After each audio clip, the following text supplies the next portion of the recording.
Il est 16h50, c'est l'heure du grand dossier. Soyez les bienvenus en direct sur LCI. Nous sommes désormais à un tournant dans la guerre sans merci que se livrent les États-Unis et la Chine et dont les Européens seront peut-être les dommages collatéraux. Un chiffre fou illustre le cap franchi aujourd'hui par Donald Trump. Regardez, la Maison-Blanche annonce monter ses tarifs douaniers sur les produits chinois de 145 à 245%. 125%, c'est la riposte de la Chine aux États-Unis qui, pour l'instant, ne bouge pas. Une provocation qui a réveillé la colère de la Chine, qui répond qu'elle n'a pas peur de se battre. Et la riposte chinoise est peut-être en train de clouer au sol un fleuron de l'industrie américaine, Boeing.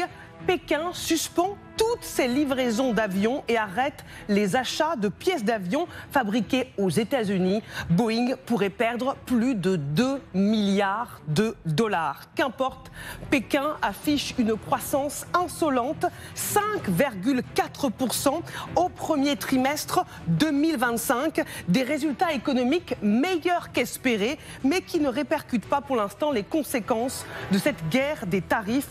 Donald Trump est persuadé de pouvoir gagner son bras de fer. Il veut utiliser les négociations tarifaires pour isoler la Chine. Jusqu'où ira l'engrenage? Qui en sortira des faits? Les deux titans vont-ils provoquer un choc économique à travers la planète? L'OMC lance ce soir une alerte sur le risque de recul du commerce mondial. Guerre des taxes entre Trump et Xi. Tous les coups sont permis, c'est la question du grand dossier ce soir. Écoutons ensemble l'avertissement lancé par le porte-parole de la diplomatie chinoise. La Chine ne veut pas d'un combat, mais elle n'a pas peur non plus. Si les États-Unis veulent vraiment résoudre le problème par le dialogue et la négociation, ils doivent cesser leur pratique de la pression maximale et mettre fin aux menaces et au chantage. Il devrait plutôt engager des pourparlers avec la Chine sur la base de l'égalité, du respect mutuel et de la réciprocité. Partons tout de suite à Pékin, retrouver notre correspondante Louise Malnois. Louise, pas question pour la Chine de céder au chantage des Américains.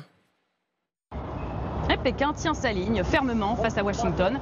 Elle entend ne rien céder au chantage, ne pas céder aux pressions et se dit prête à se battre. Alors certes, le marché des États-Unis représente près de 15% des exportations chinoises. Ce n'est pas une perte négligeable, mais pas insurmontable. Voilà la ligne qu'on entend se répéter depuis le début de cette offensive commerciale à Pékin. Alors je me trouve en ce moment dans la province du Guangdong. C'est l'une des plus importantes pour le commerce extérieur chinois. Et en ce moment se tient la foire internationale de Canton. C'est un grand rendez-vous pour plus de 2000 entreprises chinoises qui sont rassemblées et qui attendent les clients étrangers. Alors nous avons discuté avec plusieurs exportateurs chinois qui ont dans leur portefeuille de clients des clients américains, mais on n'a pas entendu en fait de grande inquiétude car la plupart d'entre eux ont retenu les leçons de l'administration Trump lors de son premier mandat, lors des premières offensives commerciales et ont déjà étoffé leurs partenariats commerciaux. Certains se tournent plutôt vers les économies émergentes d'Asie du Sud-Est, quand d'autres préfèrent renforcer les partenariats commerciaux avec l'Europe. Merci Louise Malnois depuis Pékin en Chine. Allons plus loin pour comprendre ce qui se joue ce soir.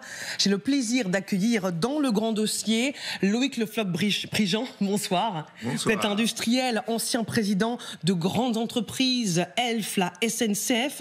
Votre regard nous sera précieux dans cette guerre entre deux géants mondiaux. Magali Barthès, bonsoir.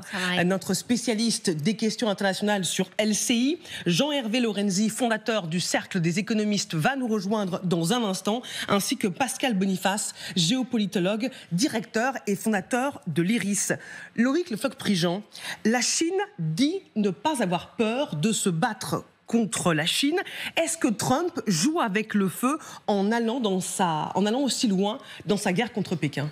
je pense qu'en tant qu'industriel, et je vais raisonner en tant qu'industriel et pas en tant qu'industriel, le problème de Trump, c'est celui que nous connaissons d'une certaine façon depuis l'an 2000. Depuis l'an 2000, on a vu une désindustrialisation et une diminution de notre capacité à faire nous-mêmes quelque chose. Avec la chaîne de la supply chain, la chaîne d'approvisionnement, on voit qu'on est bloqué un peu de partout, sauf quelques événements rares.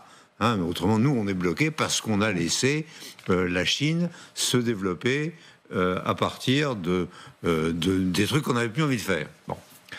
Alors, je pense que les Américains ont eu le rêve qu'ils étaient toujours en avance. Et que par conséquent, c'était pas grave. Et qu'en particulier, les gens de nouvelles technologies disaient, certes, je suis obligé de me servir en Chine, je suis obligé de me servir au Vietnam, je suis obligé de me servir, etc., mais bon, c'est pas grave. C'est pas grave. Et en particulier, il y avait ces nano-puces qui sont à Taïwan, qui sont l'objet d'intérêt aussi bien chinois qu'américain, de la grande boîte qui s'appelle TSMC. Et tout le monde était là en disant, bon, finalement, on va réussir à garder TSMC dans notre giron. Et puis, tout dernièrement, je ne sais pas si vous avez entendu le président d'Apple, sortant de chez Trump, disant, non seulement ce n'est plus parce qu'ils sont bon marché que je vais chez les Chinois, mais parce qu'ils sont bons. Et derrière, il dit, mais vous ne vous rendez pas compte ce qui s'est passé en termes de concentration de compétences et d'investissement sur la zone électronique. Et ils ont fait concurrence maintenant à Taïwan et ils sont capables de faire beaucoup de choses.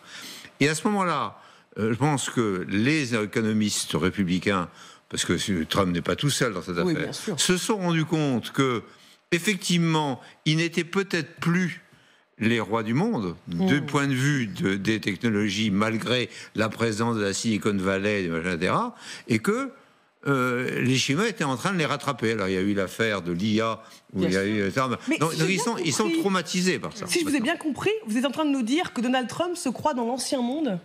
Non, Donald Trump a compris qu'il était dans le nouveau monde, que Xi était effectivement en position de l'embêter, et encore plus demain, et se dit comment faire pour arrêter le circuit. Et pour arrêter le circuit, ce qu'il a prévu, et c'est intéressant pour moi, parce que j'ai entendu énormément de choses sur pourquoi il augmente les droits de douane, comment, etc., les manœuvres, etc. Bon, il est incontestablement à la manœuvre, mais du point de vue industriel, ce qu'il est en train de faire, c'est de dire, nous ne sommes plus au niveau industriel que nous devrions avoir, et au niveau interne, nous sommes sans arrêt en train de travailler notre source d'approvisionnement un peu partout, et c'est grâce à ça que je vais appuyer sur le ventre de chacun pour essayer de retrouver un appareil industriel et de retrouver mes aises vis-à-vis de la Chine. Je ne suis pas sûr qu'il ait raison, mais je dis que son calcul, c'est celui-là. Ce n'est pas celui qu'il a indiqué à ses contemporains en disant « ils nous ont volé, alors on va prendre leur argent maintenant qu'ils nous ont volé ». C'est pas du tout ça. C'est comment refaire un outil industriel qu'on a partiellement perdu par la fameuse histoire que nous avons connue en 97-2000, c'est-à-dire faiblesse. C'est pas grave, on va aller chercher les trucs ailleurs. Or, moi, je maintiens depuis cette date que si on sait faire, on fait. Si on ne fait plus, on ne sait plus faire. Permettez-moi d'accueillir Jean-Hervé Lorenzi. Bonsoir. Fondateur du Cercle des économistes, auteur de l'ouvrage « Un monde de violence et après ». 14 propositions pour éviter une crise mondiale aux éditions Erol. On a bien besoin de votre regard. C'est très important. Magali Barthès, sur la réponse de la Chine qui part à l'offensive. Non, mais la Chine ne lâche absolument rien et répond vraiment coup pour coup aux actions de Donald Trump. Et là, elle porte justement un coup très dur, parce que Boeing, c'est le fleuron industriel aussi américain. Son patron était devant le Sénat américain au début du mois d'avril et expliquait que Boeing, c'était 1 800 000 emplois, que c'était 84 milliards de dollars chaque année pour l'économie américaine. Donc aujourd'hui, décider pour la Chine de s'attaquer à Boeing, de stopper les livraisons, c'était 130 appareils, c'est ce qu'on estime, qui devaient être livrés à la Chine, de tout stopper, y compris les pièces détachées, c'est vraiment porter un coup dur. Ce sera un véritable manque à gagner pour Boeing, qui en plus est une entreprise qui est convalescente, c'est-à-dire qui a souffert du Covid, oui. qui a eu 2 crashs, qui a eu évidemment des problèmes sur les 737 MAX. Donc c'est vraiment s'attaquer à un fleuron industriel américain. Donc taper là où ça fait mal, parce que vous disiez le projet de Trump, c'est justement la réindustrialisation de l'Amérique. Et bien là, on voit que l'effet de ces mesures, c'est justement l'effet immédiat. L'effet immédiat de ces mesures. Absolument. Vous êtes dans une situation où vous avez à commenter l'actualité immédiate.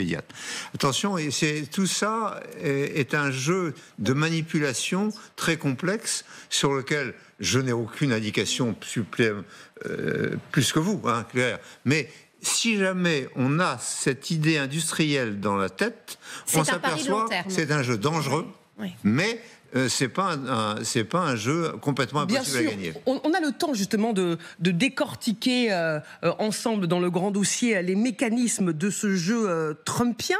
Regardons ensemble le message posté par la porte-parole de la diplomatie chinoise, Mao Ning.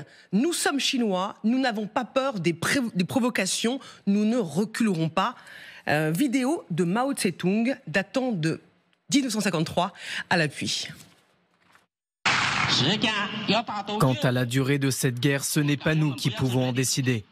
Elle dépendra du président Truman et elle dépendra du président Eisenhower ou de celui qui deviendra le prochain président des États-Unis. Mais quelle que soit la durée de cette guerre, nous ne reculerons jamais. Pascal Boniface, bonsoir. Vous êtes géopolitologue, directeur et fondateur de l'IRIS. Merci d'être avec nous en direct sur LCI dans le grand dossier. Est-ce un avertissement lancé à Donald Trump ? En tout cas, on convoque l'histoire et on convoque l'histoire au moment où la Chine, pourtant faible, Mao venait d'arriver au pouvoir, le pouvoir chinois n'était pas du tout consolidé et c'est à ce moment-là que la Chine a décidé d'entrer en guerre indirectement, certes, mais d'entrer en guerre contre les États-Unis en venant appuyer la Corée du Nord contre la Corée du Sud, appuyée elle-même par les États-Unis. Et donc, en fait, on fait appel à une période dite glorieuse. Le fils de Mao était mort pendant cette guerre, sauf que bien sûr, le message indirect, c'est qu'on vous tenait déjà tête quand on était faible, on a été jusqu'à la guerre, maintenant on est fort, on fait jeu égal avec vous, donc ne vous amusez pas à vouloir aller trop loin.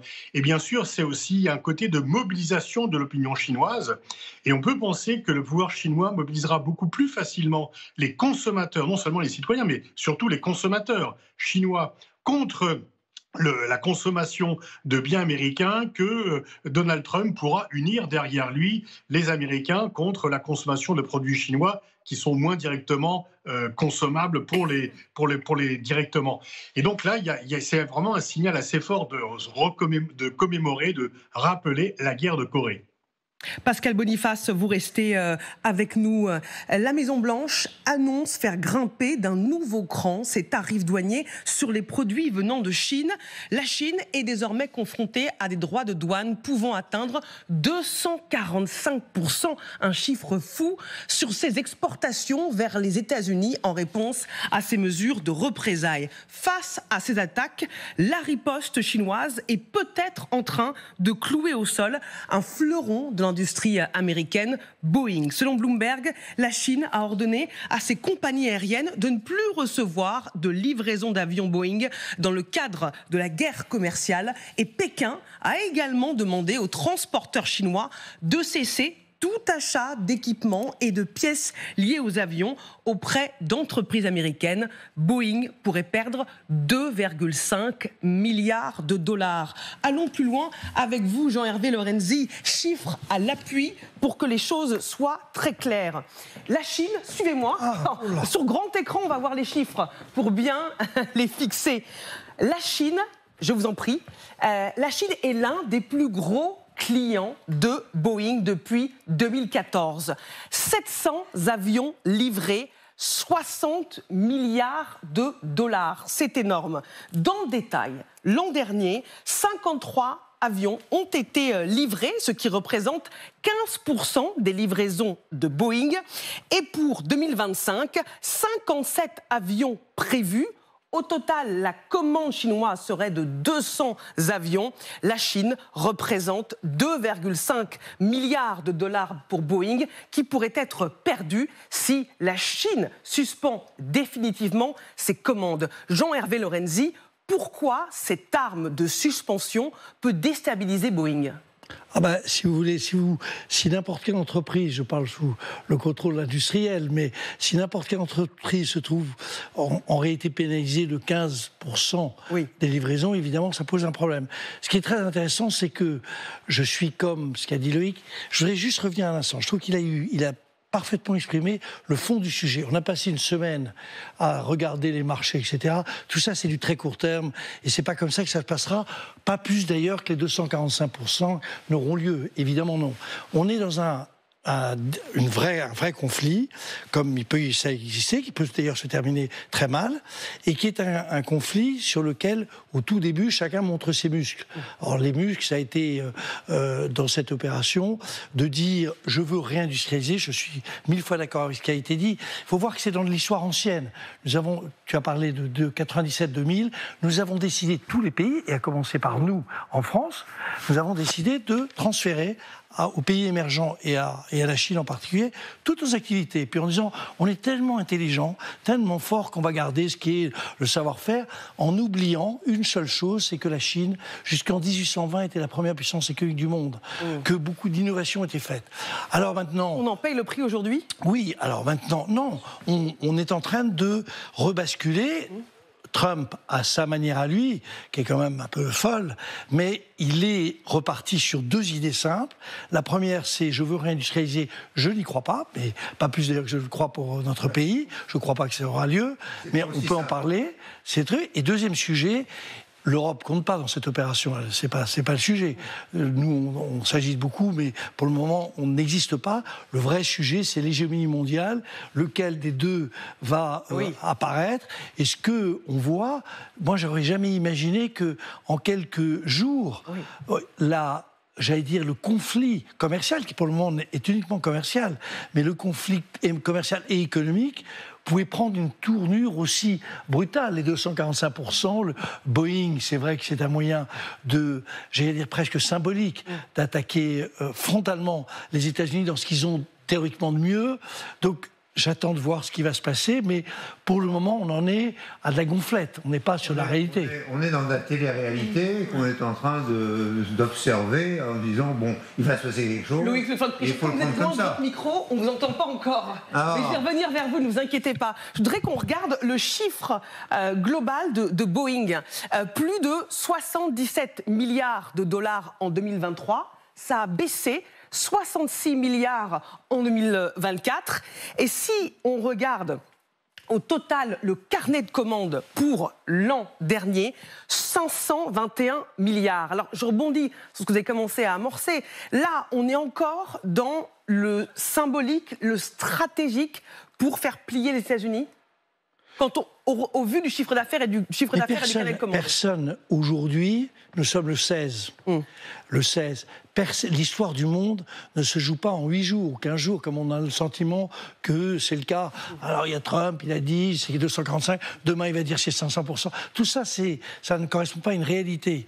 La réalité, c'est que nous sommes en train de voir apparaître un conflit dont la tournure peut être absolument dramatique, non seulement pour l'économie mondiale, mais vous savez, on peut voir les choses se dérouler sur un plan plus guerrier. Il faut faire très attention à ce qui est en train de se passer, mais pas aujourd'hui. C'est pas Boeing, là, on est dans de la gonflette, on n'est pas sur de la réalité. Il y a un inconvénient pour nous, c'est que jusqu'à maintenant, la Chine avait un retard assez significatif qu'ils étaient en train de rattraper dans le domaine, en gros, d'Airbus, Boeing. S'ils commencent à attaquer Boeing, ils vont évidemment mettre toutes leurs forces pour développer des avions. Et ce n'est pas forcément excellent pour Airbus. Mais on va voir ce qui va se passer. Pascal Boniface, on voit que les États-Unis, que la Chine rend coup pour coup, et là, elle va très loin. Oui, mais enfin, c'était attendu. La Chine ne peut pas se permettre, aussi bien pour des raisons intérieures que pour des raisons internationales, de paraître céder aux États-Unis. Les deux sont en compétition pour la place de premier pays mondial. Et si la Chine cédait, elle enverrait un message aux nombreux pays du Sud global qu'elle courtise, qu'elle veut entraîner dans son sillage, qui serait un aveu de faiblesse. La technique, plutôt la stratégie chinoise, consiste plutôt à se rendre au Vietnam, en Malaisie, dans les pays d'Asie du Sud, pour les rassembler autour d'elle. Et puis, simplement, on l'oublie, parce que, bien sûr, on dit souvent en France, c'est vrai que la Chine est un régime autoritaire. Oui, bien sûr, ce n'est pas une démocratie. Mais il y a une opinion publique en Chine. Et cette opinion publique est ultra-nationaliste. Et d'ailleurs, d'autant qu'elle a du mal à s'exprimer sur les questions de politique intérieure, autant on laisse libre cours à son expression sur les questions de politique internationale. Et donc, il va y avoir une surenchère nationaliste en Chine. Les gens sont furieux parce qu'ils estiment que les États-Unis sont des mauvais joueurs, qu'ils veulent punir la Chine parce que la Chine a bien joué, qu'elle a gagné la compétition, qu'elle est en train de gagner la compétition, et que donc on veut changer les règles pour empêcher la Chine d'avancer. Et donc, on peut s'attendre, bien sûr, Boeing, mais aussi Starbucks, Apple et toutes les marques américaines connues seront boycottées sans que le gouvernement chinois ait grand-chose à faire. Il n'y aura pas beaucoup à souffler sur les braises pour cela. Donc, il y a les sanctions qui viennent du haut et les sanctions qui viendront du bas. On a compris que Pékin avait sorti l'artillerie lourde en s'attaquant à Boeing. Mais restez avec nous, vous allez voir dans un instant que ce n'est pas la seule arme de la Chine pour torpiller les Américains. A tout de suite dans le grand dossier.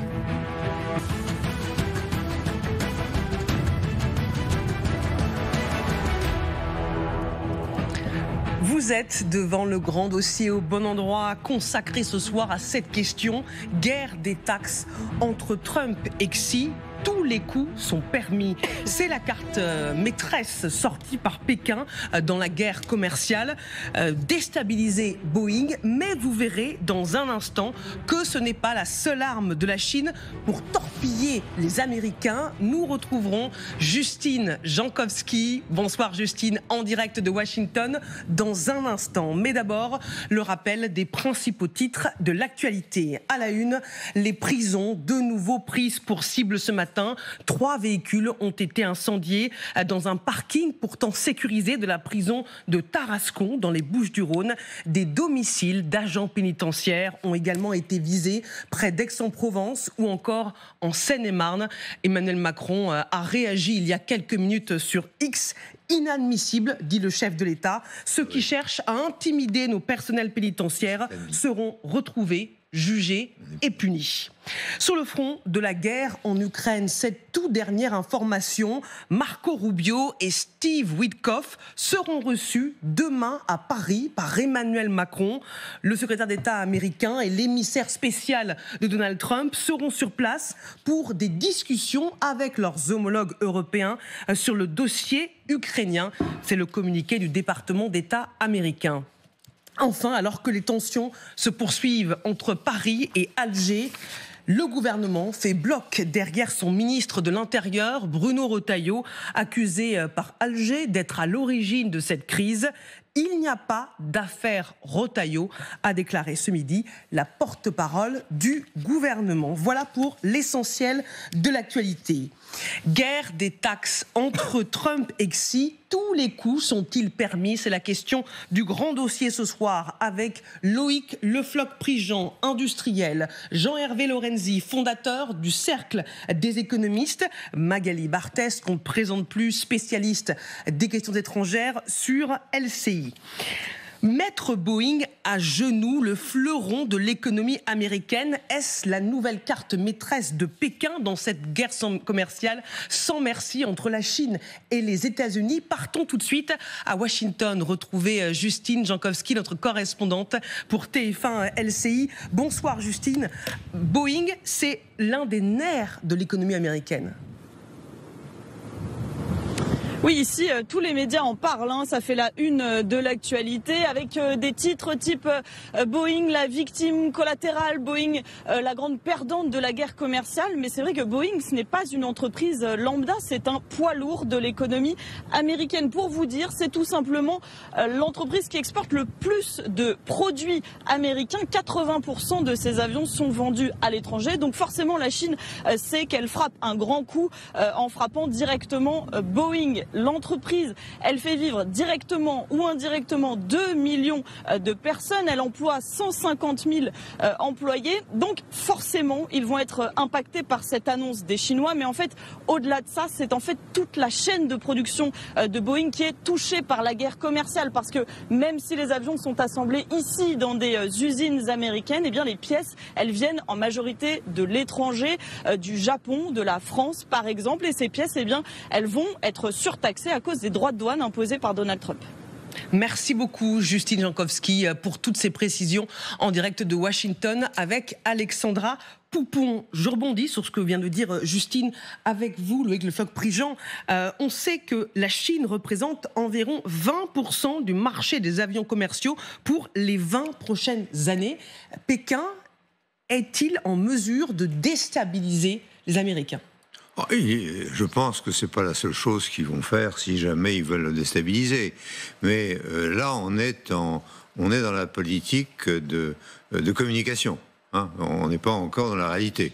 C'est-à-dire que voilà des gens qui se bagarrent sur le terrain de football et qui sont pas d'accord et qui chacun dit voilà, je vais faire ça et je vais faire ça. On en est là. Bon, mais la réalité, c'est que et l'un et l'autre sont dépendants parce que dans la chaîne d'approvisionnement des outils américains comme dans la chaîne d'approvisionnement des outils, parce que les Chinois sont en train de faire des avions aussi, mais et bien d'autres choses, il y a des pièces, des brevets, etc., qui dépendent du reste. Donc notre économie est tellement mêlée. Et l'économie chinoise et l'économie américaine, parce que les Américains ont abandonné, comme nous, un certain nombre de produits triviaux qu'ils ont préféré envoyer à la fabrique chinoise, je pense que c'est un avertissement. On est dans la communication, mais derrière, il y a deux mastodontes qui n'ont pas envie de livrer bataille sur le terrain, mais qui ont envie de livrer une bataille. Et cette bataille est loin d'être perdue par l'un ou l'autre, parce que ils ont convergé du point de vue technique, parce que les Chinois, comme j'ai dit tout à l'heure, maintenant, ils savent faire parce qu'ils font, et beaucoup d'Américains ne savent plus faire parce qu'ils ne font pas. Et donc, c'est une bagarre un peu complexe dans laquelle il est possible que les uns et les autres nous puissions jouer. En ce qui nous concerne vis-à-vis de l'aéronautique, certainement, la France a un rôle à jouer dans ce dispositif et va être aux premières loges pour essayer de trouver la manière de gagner de l'argent, à mon avis. C'est ça que je ferai à leur place. Parmi les acteurs, justement, qui peuvent jouer, il y a ce rebondissement dans ce bras de fer au centre duquel se trouve l'entreprise américaine Boeing. Poutine est prêt à voler au secours des Américains. La Russie a demandé aux États-Unis de l'autoriser à acheter des avions Boeing grâce à des milliards de dollars d'actifs publics gelés une fois le cessez-le-feu instauré en Ukraine. Pascal Boniface, vous êtes toujours avec nous, géopolitologue, directeur fondateur de l'IRIS. Pourquoi la Russie intervient ? C'est très malin de la part de Poutine parce qu'il offre une perche finalement à Donald Trump et ça lui permettrait, parce qu'il a besoin de ces pièces détachées, une partie de la flotte aérienne russe est bloquée faute de pièces détachées et par ailleurs ça lui permettrait d'utiliser ces avoirs qui sont gelés. Donc il ferait d'une pierre deux coups et par ailleurs il apparaîtrait un peu comme celui qui sort Donald Trump d'un mauvais pas. Donc il gagnerait 3 fois. Alors, on verra si Donald Trump accepte, mais s'il acceptait, ça voudrait dire qu'il met à bas les sanctions contre la Russie, et donc c'est une nouvelle pierre dans le jardin des Européens, un nouvel acte unilatéral. Et ce que Poutine veut faire en faisant ça, c'est séparer les États-Unis des Européens, parce que les Européens veulent maintenir les sanctions, et on sait que Trump réfléchit à la levée des sanctions, et là, il vient vraiment au bon moment. Alors, est-ce que c'est un coup monté entre lui et Xi Jinping? Sans doute pas, parce que Xi Jinping a son propre agenda, mais en tous les cas, là, c'est un magnifique exemple d'opportunisme et de cynisme politique de la part de Poutine. C'est très bien joué de la part de Poutine, nous dit Pascal Boniface, Magali. Bien sûr, les Russes mènent ces négociations quand même avec les Américains d'une main de maître parce que ils ont bien compris qu'il fallait faire miroiter à Donald Trump des échanges économiques, des accords économiques. Et aujourd'hui, on a un Donald Trump qui est en guerre ouverte, guerre commerciale ouverte avec la Chine, qui se retrouve avec des avions cloués au sol et qui ne vont pas être livrés. Donc évidemment, il lui offre une porte de sortie. Après, c'est certain que les avoirs gelés le sont essentiellement en Europe, beaucoup plus qu'aux États-Unis. Et vous savez que demain, donc vous le disiez dans le journal, Steve Witkoff, l'émissaire américain, qui a passé quand même encore vendredi plusieurs heures avec Vladimir Poutine à Saint-Pétersbourg, en lui faisant justement cas de coopération économique florissante. Witkoff sera à Paris avec Marco Rubio. Et donc, cette question de la levée des sanctions, il va certainement en être question à l'Élysée lorsqu'ils vont voir Emmanuel Macron. Parce qu'on sent bien que c'est exactement ce que veut obtenir Vladimir Poutine, la levée des sanctions, la levée de ses avoirs, pouvoir récupérer ses avoirs russes gelés. Et on voit bien que là, en effet, Vladimir Poutine, si ces informations de Bloomberg sont confirmées, essaye vraiment d'appuyer là où ça fait mal pour essayer de débloquer justement ce verrou des sanctions. On va voir en effet si c'est là-dessus qu'insistent les Américains demain à Paris. D'autant plus que dans l'idée de Trump, si on peut séparer la Russie de la Chine, c'est pas mal. C'est quand même c'est dans la tête. C'est l'objectif, évidemment. Je ne sais pas si vous avez vu la fin de Bloomberg, mais une fois le cessez-le-feu instauré en Ukraine. C'est quand même très... C'est plus qu'un rouble, il est effrayant. C'est Bloomberg, c'est pas... c'est une traduction, de quelque chose. Mais ça vous a interpellé. On est un peu dans le chantage. On est dans le donnant-donnant, bien sûr. Mais oui, rien n'est gratuit avec Poutine. Permettez-moi de remercier Pascal Boniface, géopolitologue, directeur fondateur de l'IRIS, d'avoir été avec nous. On va vous expliquer pourquoi l'affaire Boeing, ce n'est pas la seule arme chinoise pour faire plier l'économie américaine. Jade, bonsoir, vous nous avez rejoint. La Chine sort sa deuxième arme de dissuasion massive, la suspension de l'exportation des terres rares, ce qui pourrait avoir des conséquences graves pour les Américains. Expliquez-nous. En fait, elle active là son levier le plus redoutable. Elle suspend effectivement les exportations de cette catégorie de terres rares. La liste, vous l'avez sous les yeux, alors ça ne vous dit peut-être rien. J'ai regardé, par exemple, le scandium est très utilisé dans la production des avions de ligne américains. Le dyspronium, c'est essentiel pour les éoliennes. Donc, désormais, les industriels chinois qui voudront exporter aux États-Unis devront faire une demande au ministère chinois du Commerce, qui peut y répondre parce que c'est extrêmement opaque, un peu quand ça leur chante. Vous avez aujourd'hui dans les ports chinois des navires remplis de containers qui attendent pour être exportés. Lorsque mes clients me demandent quand leurs cargaisons pourront quitter la Chine, nous leur donnons un délai estimé de 60 jours, mais cela peut en réalité prendre beaucoup plus de temps. C'est ce que déclare un négociant en terres rares il y a quelques jours. La Chine enclenche ici une arme qu'elle n'avait même pas osé enclencher en 2018, c'est dire le niveau qu'on a atteint, et elle met véritablement les États-Unis à genoux pour la simple et bonne raison que sans terres rares, ce sont tous ces secteurs qui sont touchés, donc du médical à l'automobile en passant par le numérique et surtout essentiellement le secteur de la défense. La Chine le sait, en faisant ça, elle va créer un retard dans l'industrie américaine. Je vais vous donner des exemples très concrets. Dans un F-35 américain, vous avez 400 kilos de terres rares. Dans un destroyer américain, 2250 kilos. C'est plus de 4000 kilos pour un sous-marin américain. Les Américains s'y attendaient. Oui, la preuve, vous allez voir avec ce rapport qui a été rédigé il y a quelques mois sur les obstacles au commerce extérieur. L'administration Trump jugeait déjà à l'intérieur, j'ai regardé, la situation de la Chine extrêmement préoccupante, notamment sur les réglementations des terres rares. Pour les États-Unis, c'est écrit noir sur blanc, ces mesures laissaient entendre une future réglementation des terres rares dans le cadre d'un contrôle chinois des exportations. D'ailleurs, les États-Unis planchent sur la question depuis déjà fin 2024. Ils se sont fixés comme objectif de développer leur chaîne de production de terres rares, une chaîne complète, c'est-à-dire de la production à l'exportation d'ici fin 2027, et de commercer davantage avec des pays comme par exemple l'Australie ou le Brésil qui produisent eux aussi des terres rares. Mais c'est sans commune mesure avec la Chine qui est en situation de quasi-monopole sur le marché. Elle assure 70 à 90% des exportations mondiales de terres rares. Rien que pour les États-Unis, 70% des terres rares qui arrivent sur le territoire viennent de Chine. Cette usine, par exemple, produit les aimants les plus puissants au monde, des aimants à base de terres rares, et elle fournit qui ?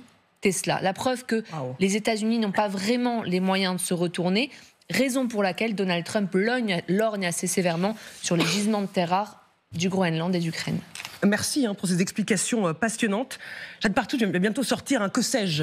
Un condensé de toutes les fiches extrêmement précises, extrêmement claires grâce à vous sur les grandes questions internationales. Une anecdote, nous étions le premier transformateur de terres rares à La Rochelle en 1982 avec l'entreprise que je dirigeais qui s'appelait Rhône-Poulenc. Et le ministère de l'Environnement considérait que faire des terres rares était absolument abominable en France, et par conséquent, cette usine a été déménagée en Chine. Ah oui. Donc de temps en temps, il faut regarder dans le rétroviseur et s'apercevoir toutes les erreurs qui ont été commises et ne pas les refaire.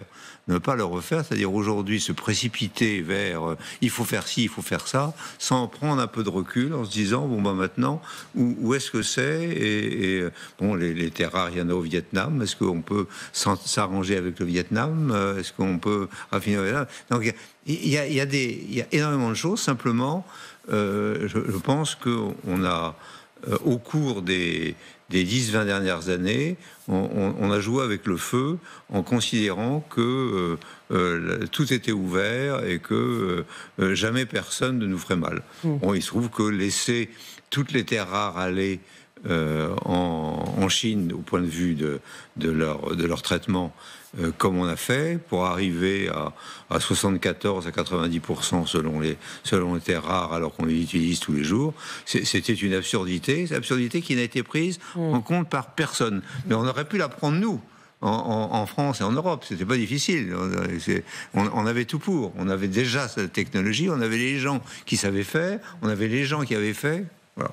Pour dire des choses encore plus récentes et pour dire que, pour te rassurer, on est toujours aussi stupide.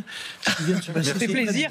Merci, on a toujours été d'accord là-dessus. Oui, on a, pour te dire, la fameuse usine de Vancorex qui fabrique du chlore, de produits, etc., qui est vendue avec. Il y avait 450 personnes. Il y en a 45 qui sont conservées par des Chinois qui, évidemment, vont transférer tout le savoir-faire. C'est une bêtise absolue. Et pour pas grand-chose, hein. C'était pour quelques millions. Il suffisait de se baisser et se dire bon allez, on va essayer de faire quelque chose, etc. Et c'était une de mes usines, effectivement. Et moi, je pleure de voir cette usine disparaître bêtement, alors qu'elle était sauvable pour pas cher. Dans un secteur stratégique. C'était stratégique. De LCI du CS sera peut-être enfin entendu. Le tribunal de commerce a été quand même particulièrement stupide sur ce sujet-là. Et ce que demandait la région, notamment, parce que j'ai entendu leur discours sur ce thème-là, c'était de dire « donnez-nous quelques jours ». On est sur des sommes qui sont ridicules, que n'importe quel trader gagne en quelques minutes. Enfin, tout ça est ridicule, et on ferme. Alors il était question même pas de 100 millions. Hein. Oui, c'est rien. Pour sauver un outil mais stratégique. Pardonnez-moi, Jean-Hervé Lorenzi, je vous écoute attentivement depuis tout à l'heure avec Loïc Dufault-Prigent. Vous nous dites il faut regarder évidemment à moyen terme, mais on a le sentiment depuis le début de l'émission que les Américains sont quand même coincés par les Chinois sur le front commercial. Ils sont coincés tout seuls. Ils sont coincés tout seuls, mais il y a de quoi faire un roman de tout ça. Mais nous avons été artisans également de cette affaire, parce que nous n'avons pas pris les mesures quand il fallait, alors qu'elles pouvaient nous être profitables. C'est ça qui m'agace dans l'affaire. J'écoute attentivement Magali aussi. Mais c'est quand même pas une surprise en plus, parce que lors du premier mandat de Donald Trump, la Chine avait déjà menacé de ne plus exporter ses terres rares vers les États-Unis.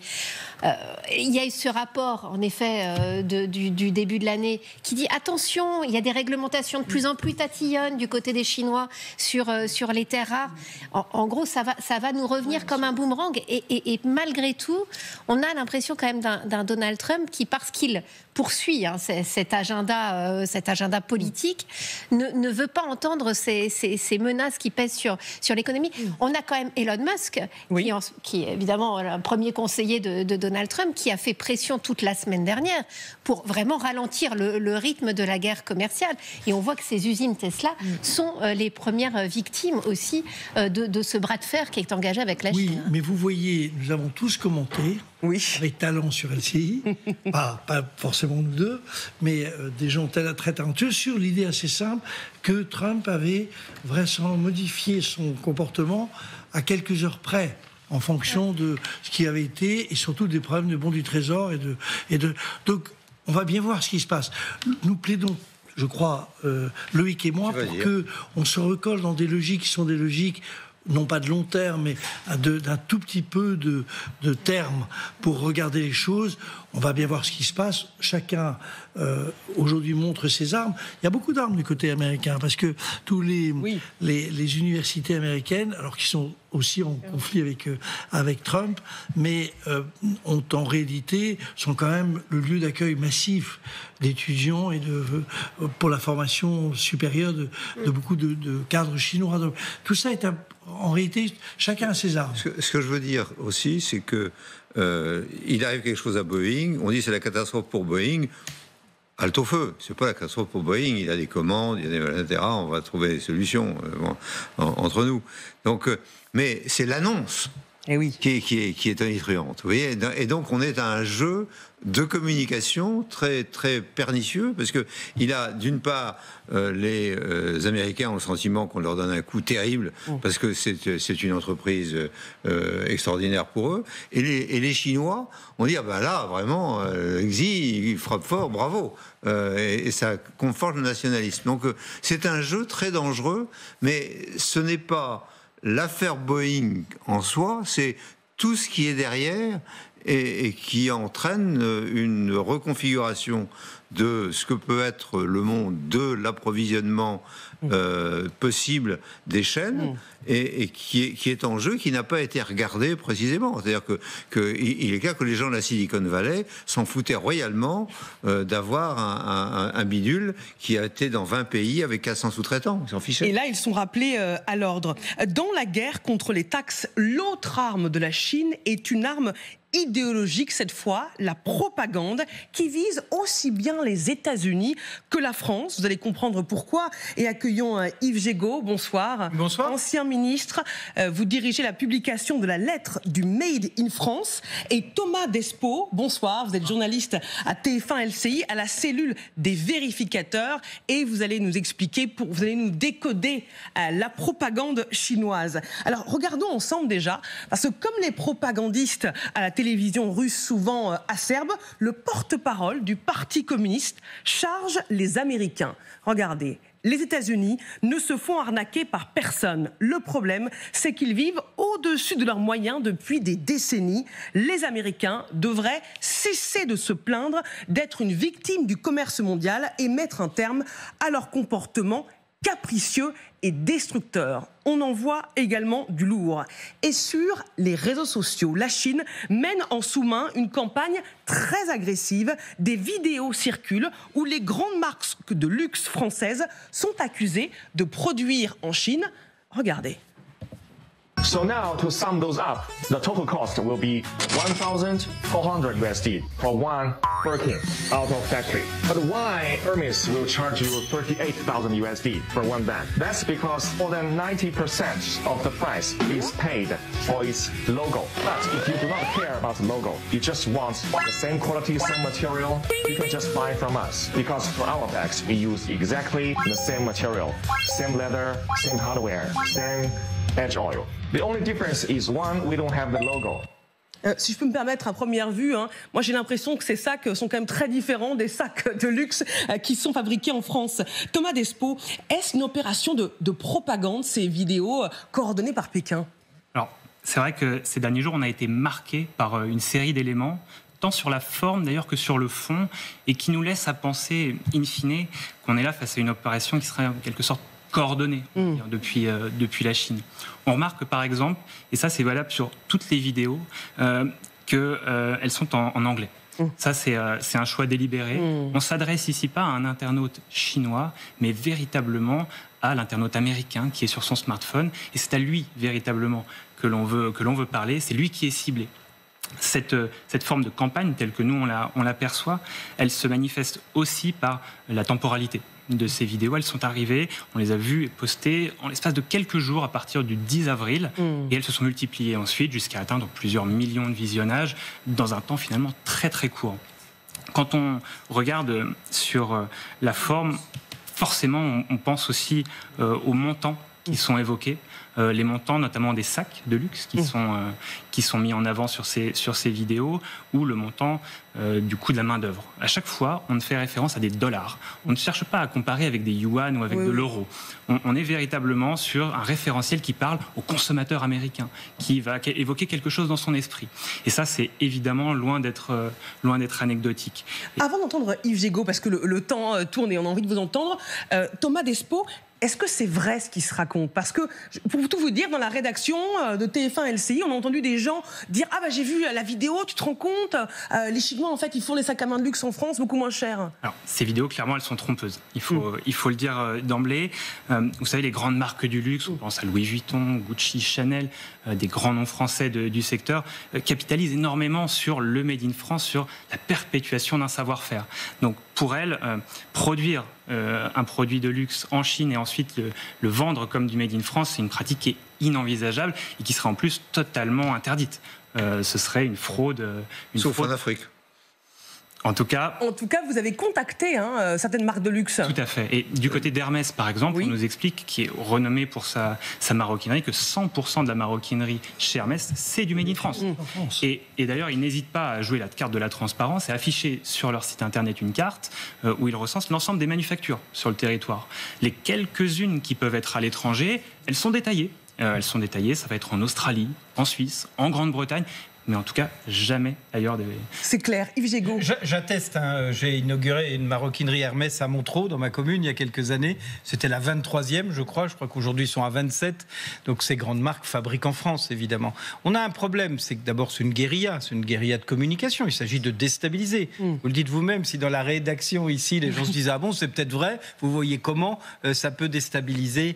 Et je pense qu'on est dans une guérilla commerciale qui va durer longtemps, qu'on est sur des coûts médiatique, vous le disiez tout à l'heure, cher Loïc, et c'est tout à fait juste, pour essayer de déstabiliser, et que face à ça, il faut qu'on protège, y compris en termes de communication, nos propres produits.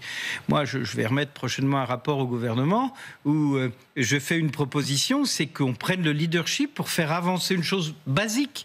C'est qu'en Europe, on rende obligatoire le marquage de l'origine des produits vendus en Europe.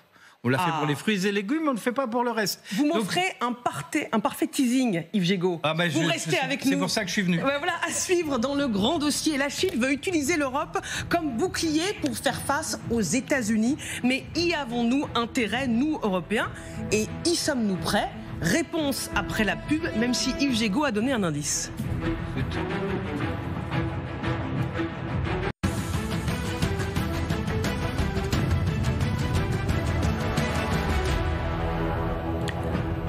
Vous êtes au bon endroit sur la 26 devant le grand dossier consacré ce soir à cette question.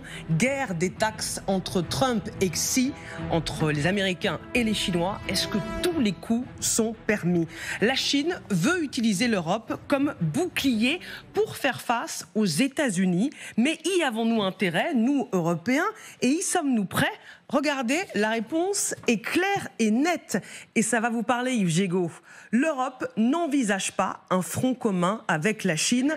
Il n'est pas possible de se décaler vers la Chine pour compenser les difficultés avec les États-Unis, car les problèmes entre les États-Unis et l'Europe n'ont pas de solution à Pékin. C'est vrai ? Oui, c'est vrai, mais je suis toujours interpellé quand je dis l'Europe, parce qu'aujourd'hui, c'est quelle Europe? C'est l'Europe vue des Allemands, c'est l'Europe vue des Français, c'est l'Europe vue des Irlandais, c'est l'Europe vue des pays de l'Est. Moi, je ne sais pas. Donc, le gros problème aujourd'hui, je pense que l'Europe, ça passe ou ça casse face à cette guerre mondiale du commerce. Si l'Europe n'est pas capable d'unifier son discours, d'avoir une politique commune, cohérente, et de travailler ensemble à sa réindustrialisation pour muscler son économie face à ce combat de géants, effectivement, on risque de devenir la variable d'ajustement des uns et des autres, des uns ou des autres sur ce sujet. Donc l'Europe devrait nous protéger, mais l'Europe n'existe pas, il faut le dire. L'Europe a d'ailleurs sur son bureau, depuis le mois de septembre, un rapport tout à fait remarquable de M. Draghi, qui dit en gros ce qu'il faut faire. Il n'a pas bougé d'un iota, le rapport. Donc nous sommes une structure à mutation très lente face à un monde à mutation très rapide. Il y a bien un problème quelque part. Jean-Hervé Lorenzi. Très important d'aller dans le sens que vient de dire Yves Gégaud. En réalité, on envoie notre commissaire au commerce extérieur, mais il n'a pas aujourd'hui de position claire sur le thème. Pourquoi? Parce que la position claire, comme vient de le dire Yves Gégaud, ne peut être que l'objet d'un compromis. Le grand pays exportateur en Europe, c'est pas l'Estonie, c'est pas la Lituanie, c'est l'Allemagne, qui est le deuxième exportateur mondial, qui n'ira pas dans un conflit avec la Chine, pour des raisons, et à mon avis, aussi difficilement avec les États-Unis, pour des raisons évidentes de ne pas aller contre ses propres intérêts. Vous avez cité il y a un instant l'Irlande.